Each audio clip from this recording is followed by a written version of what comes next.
Toujours sur la route, c'est le premier point noir sur le chemin de l'Andorre. Le traditionnel bouchon de Tarascon pourrait bien disparaître dans les années à venir grâce à une déviation.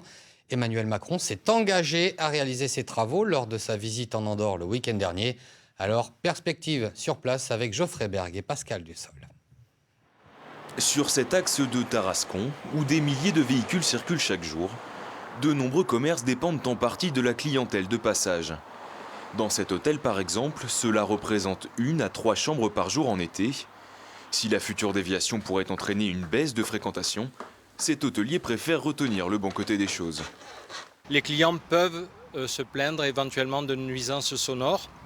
Donc déjà, je dirais que le jour où la déviation sera là, donc on aura beaucoup moins de trafic et donc une meilleure tranquillité pour nos clients. Au-delà de la fréquentation, les commerçants s'interrogent aussi sur les conséquences écologiques et sonores de la déviation. Pourquoi continuer à faire des très grandes routes pour les camions? Parce que l'axe va renforcer le passage des camions. Il faut penser aussi aux habitants de la nationale. Pour que Tarascon reste incontournable sur la route de l'Andorre, un contrat de bourg-centre a été signé la semaine dernière pour stimuler la vie locale et accompagner des porteurs de projets.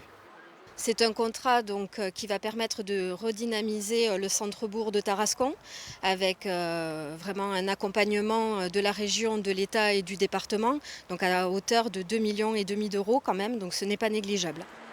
Les travaux de la déviation coûteront 120 millions d'euros, dont 20% à la charge du département. Un investissement indispensable à l'attractivité de la Haute-Ariège. À partir de Tarascon, c'est deux fois une voie, donc bouchon qui se forme tous les week-ends, même en semaine parfois.